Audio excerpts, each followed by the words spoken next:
बोलो श्री नारायण भगवान की जय।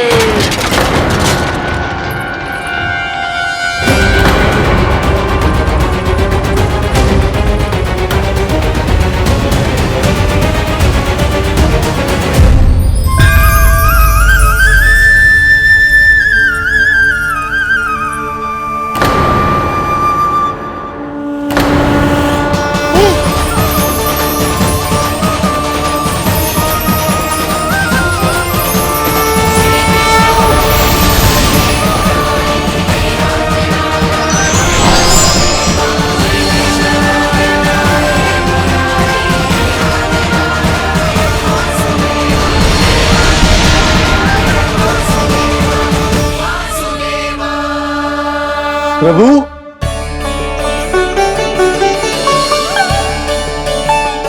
प्रभु, मैंने आपके अवतार को हानि पहुंचाने का प्रयास किया, फिर भी आपने मुझे दर्शन दिया। देने ही पड़े। तुम्हें मेरे चरणों का स्पर्श जो मिल गया, तुम्हें आश्चर्य हो रहा होगा। एक साधारण से स्पर्श से तुम्हें वो मिला जो बड़े से बड़े ऋषियों को भी कठिन से कठिन तपस्या के बाद भी नहीं मिलता। इसका उत्तर तुम्हारे अतीत में छुपा है। दैत्य हिरण्याक्ष के पुत्र के रूप में तुम्हारा जन्म हुआ था। शीघ्र ही तुम बहुत अधिक विशाल और असीम बलशाली हो गए थे, पर तुम अपनी शक्ति का प्रयोग अनुचित ढंग से करते थे। एक दिन तुमने महर्षि लोमस के आश्रम में बहुत ही उत्पात मचाया, हरे भरे वृक्षों को नष्ट कर दिया।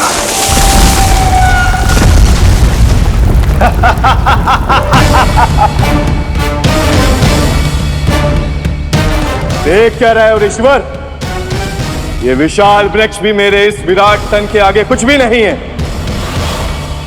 जिसे स्वयं अर्जित तक नहीं किया, उस तन पर इतना अभिमान, तो सुन ले, जिनसे तेरा तन बना है उन्हीं पंच तत्वों में इसी क्षण ये विलीन हो जाएगा।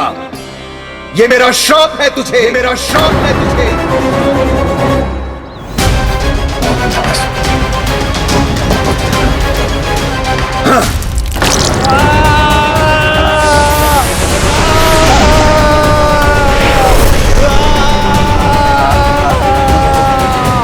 पर तभी तुम्हें अपनी भूल का आभास हुआ और ऋषि लोमस से तुमने क्षमा याचना की। क्षमा करे ऋषिवर, क्षमा करे। मैं मूर्ख, अभिमानी हूँ, अज्ञानी हूँ, परंतु आप तो दया के सागर है। कृपा करे ऋषिवर, कृपा करे। बिना तन के मैं कैसे जीवित रह पाऊंगा? तुम जीवित भी रहोगे और अपने दैनिक कार्यों का संचालन भी कर पाओगे, किंतु सजीव प्राणियों या निर्जीव वस्तुओं की सहायता से ऐसा जीवन तो मृत्यु के समान है ऋषिवर। इससे अच्छा है आप मुझे जीवन से मुक्ति दे दो। मुक्ति भी अवश्य मिलेगी तुम्हें, पर जब तुम परम प्रभु श्री हरि नारायण के चरणों का स्पर्श करोगे, चरणों का स्पर्श करोगे। और यही नहीं शक्तासुर, कल जब तुम मुझे खोज नहीं पा रहे थे, तब भी तुमने हार नहीं मानी। 7 प्रहर तक 7 बार मेरी और मेरे गोकुल की परिक्रमा की। इस क्रम में तुमने अनजाने में ही अपना पश्चाताप पूरा किया और पुण्य अर्जित कर लिया। इसलिए मैं तुम्हें मोक्ष प्रदान करता हूं। इसलिए मैं तुम्हें मोक्ष प्रदान करता हूं।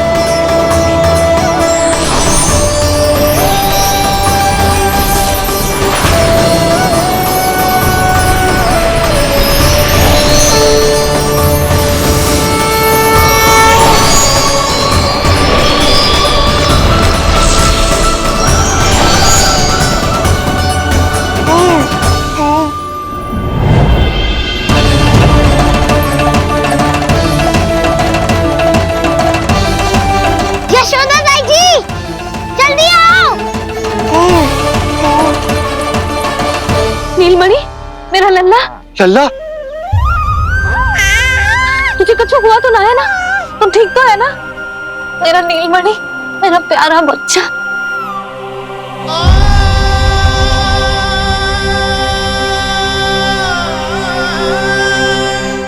भोला, पंछी, ये सब क्या है?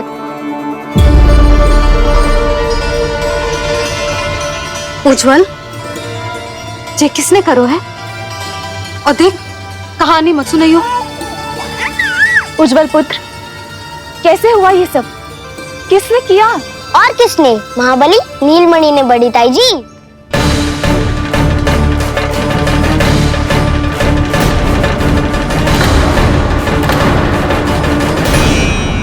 जी क्या बोल रहे हो? सच्ची सच्ची बता। लो, फिर फंस गया उज्जवल। मैं सच्ची कह रहा हूँ। अचानक तीव्र वेग से वायु चली। फिर ऐसे लगो जैसे कोई भूकंप आ रहा है। और फिर जब मैंने देखा तो ये सकट अपने आप हिल रही थी। खड़खड़ खड़खड़ खड़खड़ खड़खड़।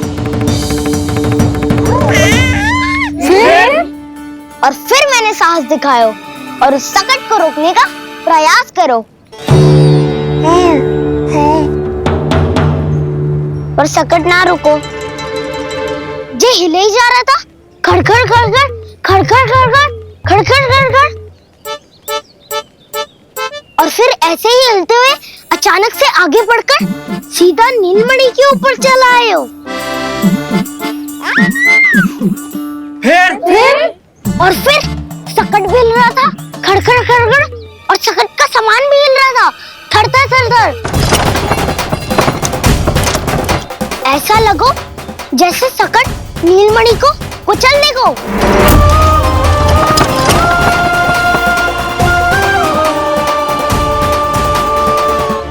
पर तभी जे जाग गए हो।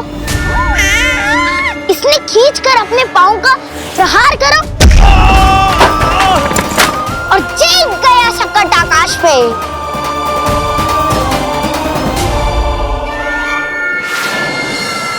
और फिर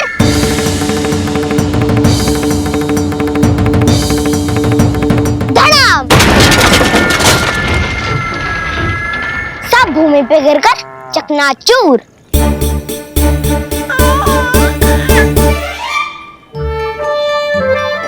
मैं सच्ची कह रहा हूँ ताई जी। नीलमणि के पैर का स्पर्श होते ही वो सकट ऐसे वायु में उड़ी जैसे कोई फूल। अच्छा, और जो तेरे हाथ में ये माखन है, ये भी अपने आप उड़ के आ गया होगा ना? हाँ, मैं सच्ची कह रहा हूँ। सदा बड़पोलापन, ये अच्छी बात ना है लल्ला। सत्य बता। मैया, मैं सत्य बोल रहा हूँ। ये सकट अपने आप ही आयो था और नीलमणि के प्रहार करते ही दूर जा गिरो। अरे, ये बड़बोले से पूछने से अच्छा है कि हमें स्वयं विचार करना चाहिए कि ये सकट टूटा कैसे। हाँ नंदराज, हाँ, हम भी आरती के लिए भीतर चले गए थे। हाँ। अरे, आप सब मेरा विश्वास क्यों ना कर रहे हो? नीलमणि के प्रहार से ही। उज्जवल, सकट बहुत पुराना था, पहिया ढीला होकर खुल गया होगा। यशोदा, अनेक कारण हो सकते हैं। चिंता करने की कोई आवश्यकता ना है। मैं चिंता क्यों करने लगी भला? मेरे नीलमणि के गले में रक्षा वाला कंठक पहले से ही है। और हम जैसा पूजा पाठ इतने विधि विधान से इसी के लिए तो कर रहे हैं, है ना पंडित जी? हाँ रानी जी। तो बस फिर मेरे लल्ला को कछु क्यों होने लगो? और आप सब स्वयं ही देख लो ना, जे इतना बड़ा सकट टूट के बिखर गया है, किंतु मेरे लल्ला को एक खरोच भी ना आई। इसका अर्थ तो यही है ना कि हम जो भी कर रहे हैं सही कर रहे हैं। मुझे चिंता करने की कछु आवश्यकता ही ना है।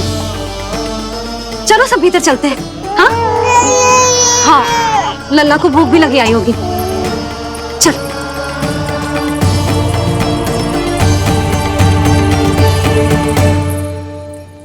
नंदराज जी, अब हमें भी आज्ञा दीजिए। प्रणाम पंडित जी। ध्यान कहां था तुम दोनों का? और अधिक सावधान रहने की आवश्यकता थी ना? क्षमा कीजिए नंदराज।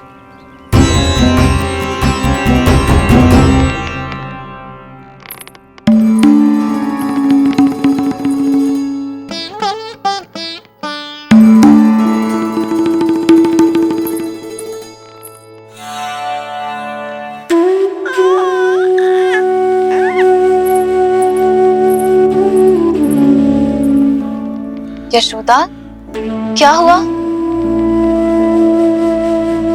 बोलो ना, क्या सोच रही हो? मुझे बहुत चिंता हो रही है जीजी। मेरे लल्ला के साथ कुछ ना कुछ दुर्घटना होती रहती है। अरे, अभी बाहर ही तुम सबको समझा रही थी, अब भीतर आते ही क्या हो गया तुम्हें?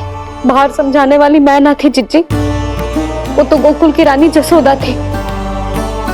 किंतु भीतर से मैं अपने नीलमणि की मैया हूँ, बस।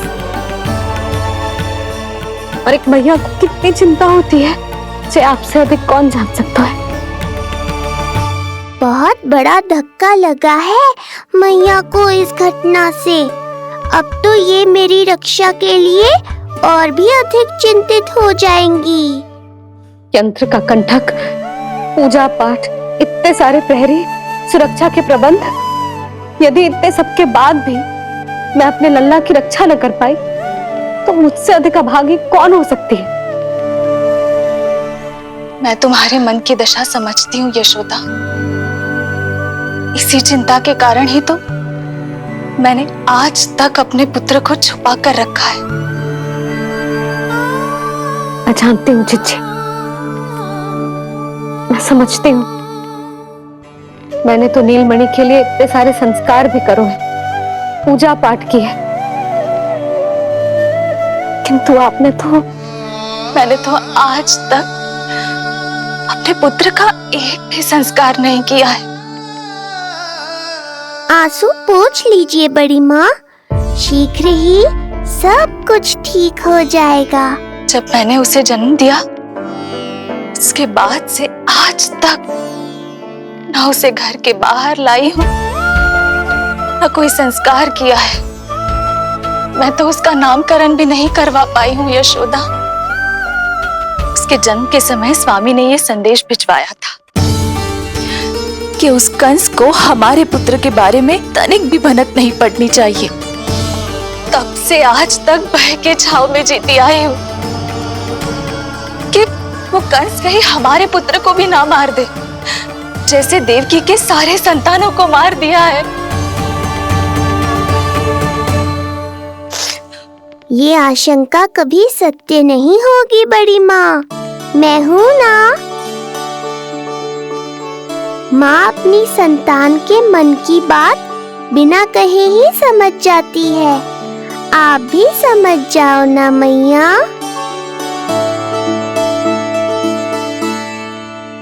जीजी, हमें रोना ना चाहिए। हमें देख के लल्ला भी रो रहा है। मैया, आपकी सहायता की आवश्यकता है मुझे। मुझे ऐसे क्यों लग रहा है जैसे लल्ला मुझसे कुछ कहना चाह रहा है। दाऊ को हम सबसे दूर कब तक रखेंगे बड़ी माँ? ये सोच रहा होगा कि अब तक आपने इसके दाऊ को छुपा के क्यों रखो है। मैं उनसे मिलना चाहता हूँ मैया। चिच्ची, कितना मन करता होगा ना इसका अपने दाऊ से मिलने का। और आपके लल्ला का भी तो मन करता होगा ना कि अपने छोटे भाई को मिले।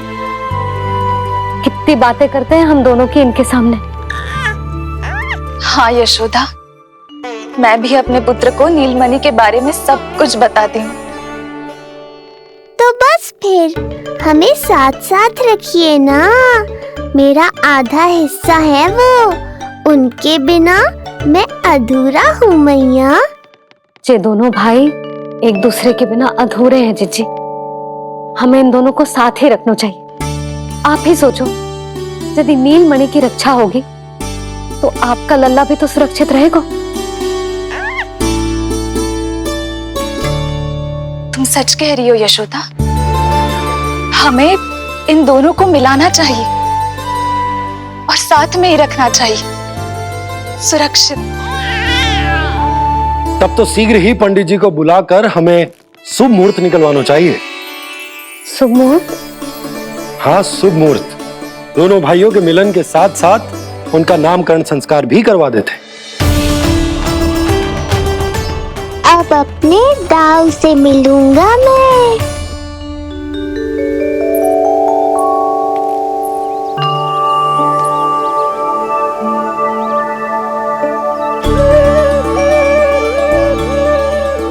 ऋषिवर के दिव्य आभा के कारण ये वातावरण कितना शुद्ध, कितना पवित्र लग रहा है ना। हाँ देवकी, इनका तेज ही ऐसा है कि इनके निकट केवल पवित्रता ही वास कर पाती है। किसी भी प्रकार की दुष्टता इनके पास जाने से पहले ही नष्ट हो जाती है।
इनका तेज ही ऐसा है कि इनके निकट केवल पवित्रता ही वास कर पाती है।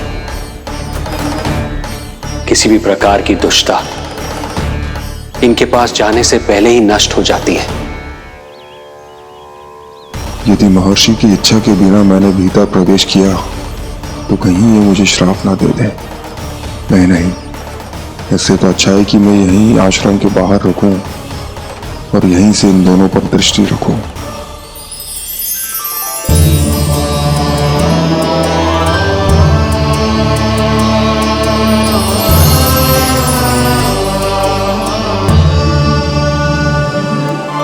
आपके आने का आभास हो गया था राजन।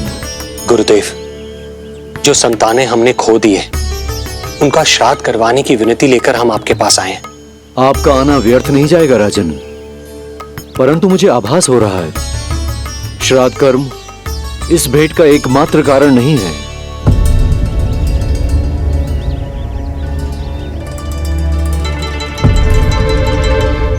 आपको उसकी या कंस की चिंता करने की कोई आवश्यकता नहीं है। निश्चिंत होकर बताइए कि आपकी इच्छा क्या है। गुरुदेव, वर्तमान में मेरी प्रथम पत्नी रोहिणी पुत्र सहित गोकुल में निवास कर रही है। हमारे उस पुत्र का और भाभी यशोदा के पुत्र का नामकरण संस्कार करवा दीजिए। बस यही हमारा सौभाग्य होगा। मुझे कुछ सुनाई क्यों नहीं दे रहा है? देवी रोहिणी से उत्पन्न आपका पुत्र यादव कुल का राजकुमार है और यादवों का गुरु होने के नाते उसका संस्कार कराना हमारा कर्तव्य है। परंतु यशोदा पुत्र का नामकरण वो आप मुझसे क्यों करवाना चाहते हैं?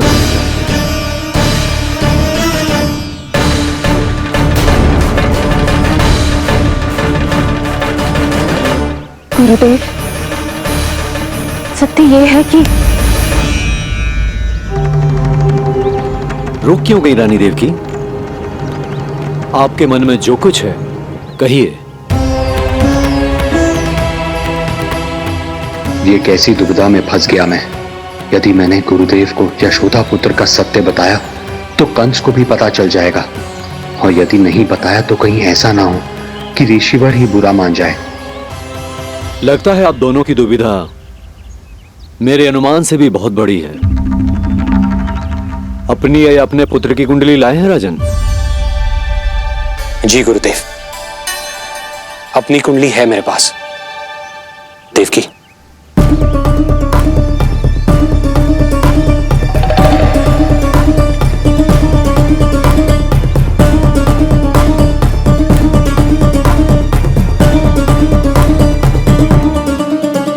जो रहस्य आप नहीं बता पा रहे हैं राजन, वो ये कुंडली बताएगी।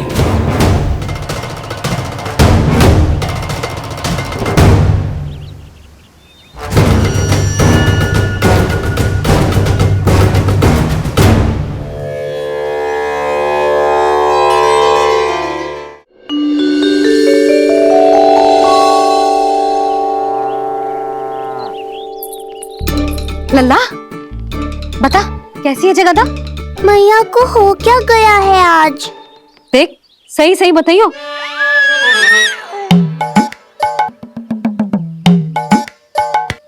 अच्छी है ना?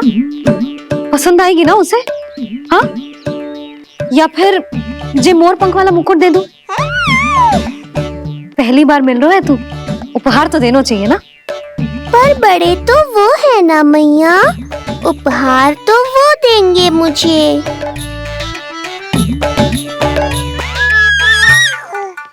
ना ना, मोर पंख वाला मुकुट तो मेरे लल्ला का है ना, जे ना दे सकते। तेरे जैसा कोई कंठा क्या चांदी वाला कड़ा दे दूं? हाँ? इस मिलन के लिए मुझसे अधिक उतावली तो मैया है।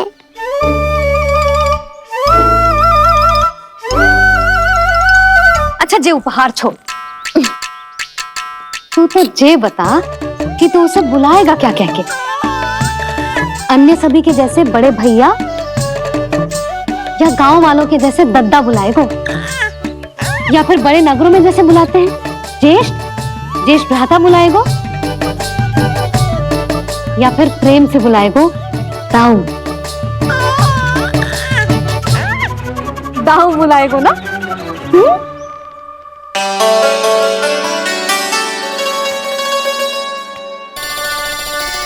सुनो आपने, हमारे लल्ला ने निर्णय ले लियो, ये अपने भैया को दाऊ कहकर बुलाएगो।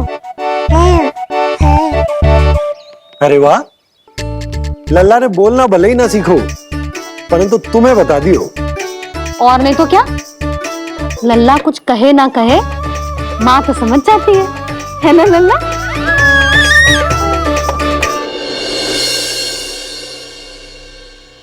और इसने दाऊ वाली बात पे हाँ भी की है।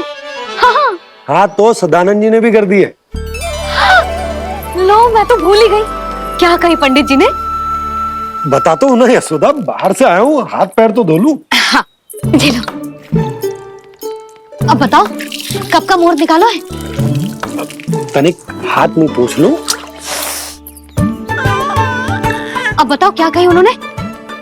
यशोदा थक गए हूँ, तनिक सांस तो लेने दो।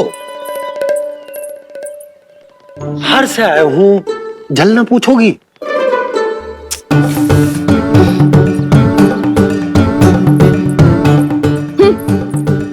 अब बता दो जी।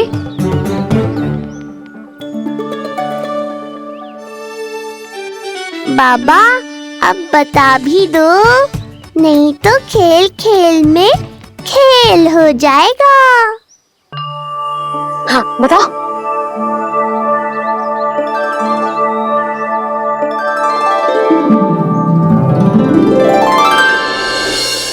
इस तरह के और भी एपिसोड देखने के लिए हमारे चैनल को सब्सक्राइब करें और बेल आइकन दबाना ना भूलें।